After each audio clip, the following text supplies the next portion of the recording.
Pierre est né en 1961, qui est une année juste exceptionnelle. Bonsoir Pierre, pour le vin notamment. Il est diplômé de Sciences Po, il y en a beaucoup ce soir. Il est passé également par Cambridge. Et puis pendant son service militaire, tu étais au 6e régiment de parachutistes d'infanterie marine. Ça t'apportait quoi dans la vie? C'est de regarder le jour le plus long matin, midi et soir ou autre chose? Non, d'abord, c'est une expérience humaine passionnante. Et puis, je suis breveté parachutiste et je suis très fier de l'être. Donc, j'ai servi effectivement 1 an la patrie dans les paracolos. Donc, voilà, extraordinaire comme expérience. Alors aujourd'hui, donc, tu es entrepreneur, tu as créé ta boîte en 1987. Tu as toujours voulu créer une boîte, tu es farouchement indépendant, c'est un peu le hasard. Qu'est-ce qui t'a motivé à créer ta boîte? Je suis rentré tout à fait par hasard dans la sécurité privée pour financer mes études. Donc moi, à titre personnel, ça ne va pas me rajeunir, mais ça fait 44 ans que je sévis dans ce métier. Et quand j'ai pu la libye de mes études, il a fallu que je trouve un travail. Et quand on est jeune, on est plein d'illusions, donc on n'a pas grand-chose à perdre. Et donc, je suis rentré par hasard dans la sécurité privée. Je n'y suis pas resté par hasard. Et effectivement, mon père était chef d'entreprise, donc il doit y avoir un virus ou un gène qui traîne quelque part. Et donc j'ai décidé de me lancer. Et pour le plan de carrière, c'est assez simple, puisque plus de 36 ans plus tard, je suis toujours à la tête de l'entreprise. Toujours là, quoi. Voilà. Donc une belle ETI, 95 millions d'euros de chiffre d'affaires. Donc tu as différents métiers dans la sécurité? Oui, alors le cœur de métier Toran France, notre cœur de cible, c'est tout ce qui est prestations humaines de sécurité, donc surveillance humaine, gardiennage, avec 3000 collaborateurs sur le territoire national, ce qui occupe sainement les journées, 5 agences en Île-de-France, 9 agences régionales, et comme je m'ennuyais l'année dernière, on s'est implanté en Belgique, on a désormais 300 collaborateurs en Belgique également, donc ça, voilà, ça occupe. Pierre, dis-moi, 3000 collaborateurs, est-ce que c'est facile de trouver des talents, comme on dit poliment en tes métiers, qui soient sympas, drôles, compétents, sérieux, pas trop chers et pas des voleurs? Disons que sympa et drôle, ce n'est pas forcément les premiers critères de sélection chez nous. C'est un plus sur le CV, mais ce n'est pas forcément ça le critère. Non, la sécurité privée au sens surveillance humaine, c'est un secteur en tension, mais on n'a pas le monopole. Il y a plein d'autres secteurs qui sont en tension, dont le recrutement, c'est juste catastrophique. Et là encore, avec le recul, j'ai vu l'évolution. Les technologies qu'on utilise ont tendance à grimper comme ça. Et les personnels qu'on met derrière ont tendance à suivre une pente légèrement inverse, ce qui à un moment pose des problèmes. Ça fait un peu le grand écart. Ton capital, tu es un bon dictateur qu'à 100% ou tu partages? Je suis pour la solidarité, mais maîtrisée.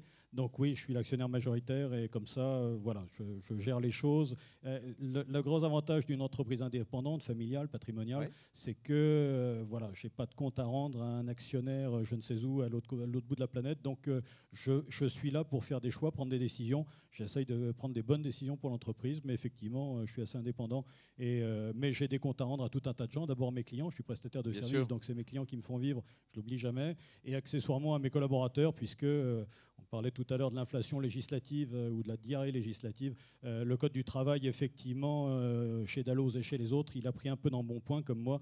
Et c'est pas ça qui me rassure. Donc le Code du travail est vraiment quelque chose de tout à fait intéressant. Et ta boîte, Pierre, tu veux la transmettre? T'as un fiston, t'as une fifi, t'as quelqu'un pour la transmettre, ou un collaborateur, ou des collaborateurs? C'est quoi ta boîte Toran France dans 10 ans? Tu resteras jeune, mais quand même, à un moment donné, il faut se barrer, non? Oui, alors il ne faut pas faire le combat de trop, mais je n'en sais strictement rien. J'ai 2 enfants, mais qui sont encore suffisamment jeunes pour que la question ne se pose pas.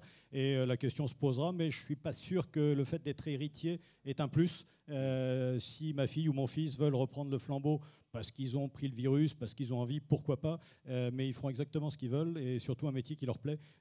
J'ai la chance de faire un métier que j'ai choisi et que j'aime, ce qui n'est pas un signe d'équilibre psychologique, ça veut dire qu'il faut aimer les emmerdements à haute dose. Alors, on a beaucoup parlé d'IA tout à l'heure avec Lefebvre Dalloz.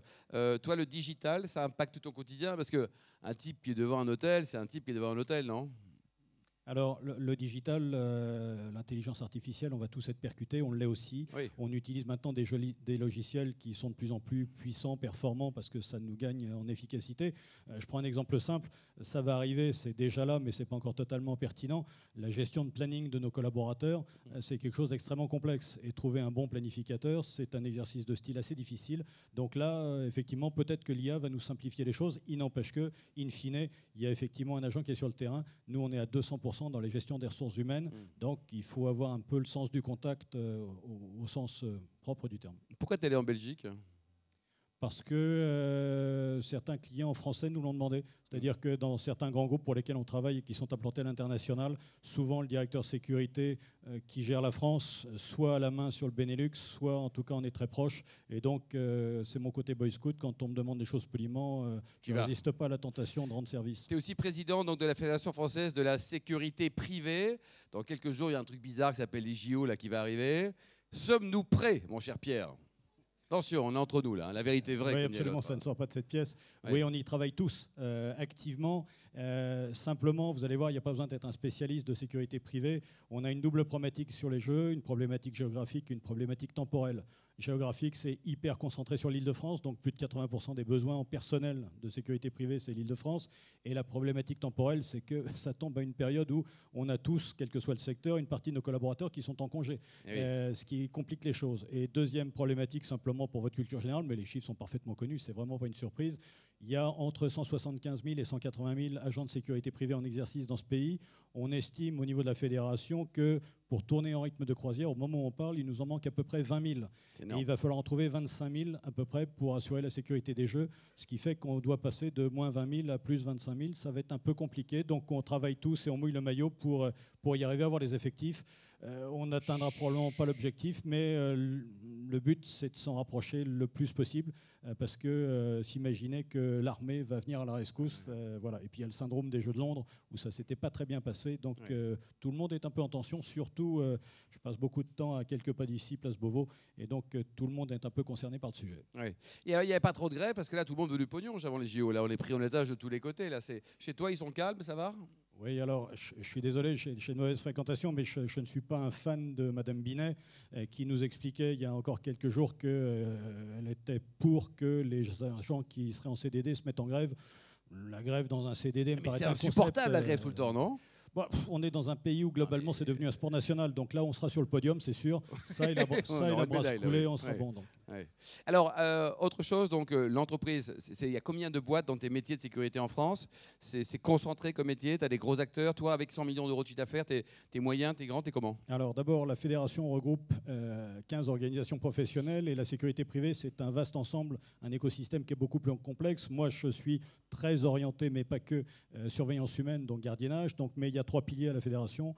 Les entreprises ou les organisations qui sont surtout sur l'humain, celles qui sont surtout sur la technologie et celles qui sont surtout sur l'intelligence avec d'énormes guillemets, typiquement la formation et des sujets comme ça. Donc voilà, c'est un ensemble extrêmement complexe, vaste, et c'est ça qui le rend passionnant. On a 15 organisations professionnelles, 12 milliards, ça fait 25 000 entreprises représentées, 300 000 salariés et 6 conventions collectives, ce qui, pour les gens de Dalloz, est un vrai bonheur parce que...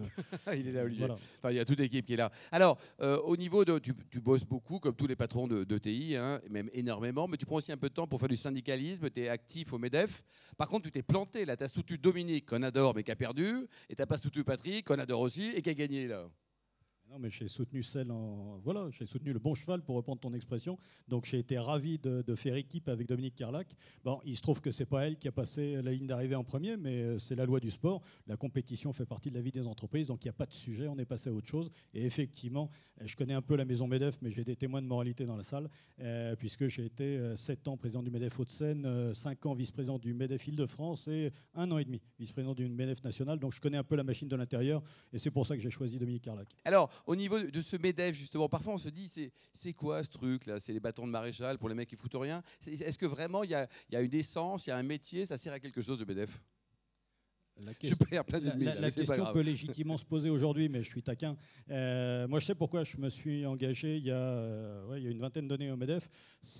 J'allais dire, c'est pour moi une forme de patriotisme économique. C'est-à-dire, c'est pour défendre les entreprises, se faisant modestement défendre notre économie et se faisant modestement défendre notre pays. Donc, j'y crois fondamentalement. Après, le MEDEF n'est qu'un outil. Et il faut de temps en temps se reposer la question de savoir quelle est la mission, quel est l'objectif qu'on veut atteindre et si l'outil est adapté. Effectivement, si ça devient juste un cercle de notables où on se donne des mandats, des présidents longs comme le bras, c'est merveilleux, mais entre guillemets, j'ai autre chose à faire de mes journées. Non, mais il y a les bons dynamiques. Hein. Patrick Martin était notre invité il n'y a pas très longtemps. On avait reçu également Geoffroy Roux de Bézieux, Pierre Gattaz. Donc il y a des relations qui sont ancestrales. Tu es également, mon cher Pierre, colonel de réserve. Ça doit être génial pour faire péter les PV, non ? Oui, non, malheureusement, la digitalisation ne nous a pas simplifié les choses. Avant, quand c'était des carnets à souche, c'était plus simple. Oui, effectivement, je suis réserviste opérationnel de la gendarmerie. Ouais. J'essaye, là encore, de me rendre utile et d'être au service de mes concitoyens. Mais sinon, tu es marié un peu, tu as des enfants, tout ça, parce que là, tu bosses comme un fou, là, non? Les journées aux 24 heures, il faut les occuper. Comme je ne joue pas au golf, il faut que j'occupe mes après-midi, donc je n'ai pas de souci. Toi, côté vin, est-ce que tu aimes bien le bon vin? Et si oui, de quelle région? Alors oui, bien sûr, je suis un garçon facile à vivre, extrêmement ouvert au dialogue, donc il n'y a pas de souci. Après, si tu me demandes quelle est vraiment, pour des raisons familiales, je serais plutôt orienté Bourgogne, mais voilà, et notamment à l'Ox-Corton, mais là encore, tous les goûts sont recevables.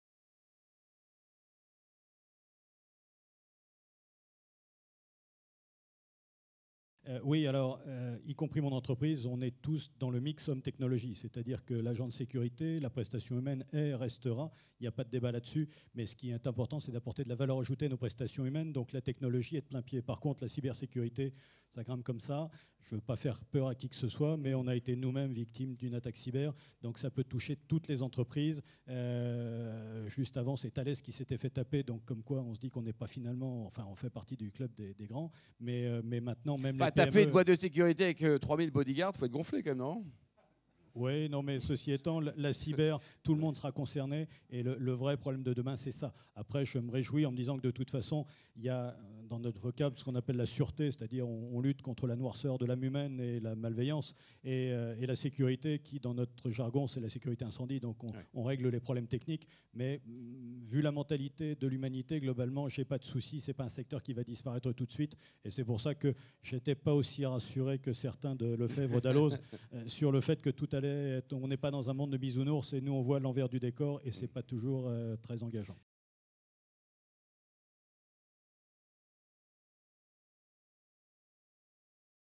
Pour ce qui concerne la croissance du secteur, globalement oui, le secteur croît, mais pas autant qu'on l'imagine. Dans une soirée comme ça, si personne ne me connaît, on me dit qu'est-ce que vous faites? Je suis dans la sécurité privée. Ah ben en ce moment ça doit bien marcher. Donc ça fait 36 ans que j'ai monté ma boîte, je suis content, je suis un homme heureux. Ça fait 36 ans qu'en ce moment ça doit bien marcher. Donc on est dans le B2B. Et ça marche bien d'ailleurs, non? Notre secteur, on travaille pour les entreprises. Donc quand l'économie va pas bien, inévitablement, les premiers sur la liste des coupes budgétaires, on est bien placé. On est dans la grande famille des services généraux et généralement on attire un peu l'attention parce que c'est souvent pas un petit budget. Mais on est dans le monde de l'entreprise, donc globalement, l'insécurité dans la rue, on n'est pas aussi directement concerné que ça. Par contre, je dis ça, il suffit qu'au moment où on parle, ça pète dans un coin de Paris et instantanément, je vais avoir des demandes de renfort de partout et mon effectif va grimper comme ça en quelques heures, en quelques jours. On l'a vécu à plusieurs reprises, donc si vous voulez, c'est pas simple. Mais c'est un secteur qui va certainement pas disparaître. C'est un secteur qui est impacté par les évolutions technologiques, bien évidemment. C'est un secteur qui évolue avec des nouvelles problématiques qu'on n'avait pas il y a 10 ou 15 ans, la cybersécurité et autres. Mais c'est pas non plus la révolution. Donc on monte progressivement. Après, pour répondre à la deuxième question, c'est pour ça qu'on m'avait fait venir sur un plateau de télévision au moment de la loi immigration et le journaliste me demande mais alors et vous? Je suis non concerné puisque de toute façon nous sommes une profession réglementée, je parle de l'assurance humaine et donc il faut désormais avec la loi sécurité globale 50 séjours réguliers sur le territoire national pour pouvoir bénéficier de la carte professionnelle. Alors effectivement certains ont poussé des hurlements parce qu'une partie non négligeable de nos collaborateurs sont issus de l'immigration, soit récente, soit un peu moins récente. Pourquoi? Simplement parce que c'est des questions d'attractivité, d'image du secteur. Et très honnêtement, il y a des secteurs ou des activités de sécurité privée où le berrichon de souche ne veut plus aller. Donc, et accessoirement, il y a des endroits où il vaut mieux que ce ne soit pas un berrichon de souche qui y aille parce que ça peut poser plus de problèmes qu'autre chose. Donc oui, il y a une proportion non négligeable. Après, si on veut le tourner de façon positive, on dit que c'est parce que c'est un secteur qui est un vecteur d'intégration, d'ascension sociale et ainsi de suite, ce qui est vrai. Le garçon qui n'a pas eu la chance de faire des études, s'il a un peu d'huile de coude, il rentre comme agent de sécurité, il peut faire de superbes carrières. Donc si vous voulez, globalement, il n'y a pas de barrière à l'entrée plus que ça. Si, il y a la moralité et une compétence initiale de vous à moi, 5 semaines de formation, un cerveau à peu près normalement constitué doit pouvoir y arriver. Mais c'est vrai qu'il y a une forte proportion de personnes issues de l'immigration. On peut applaudir Pierre et on accueille Christopher, le président Public Sénat. Merci à vous. Pierre.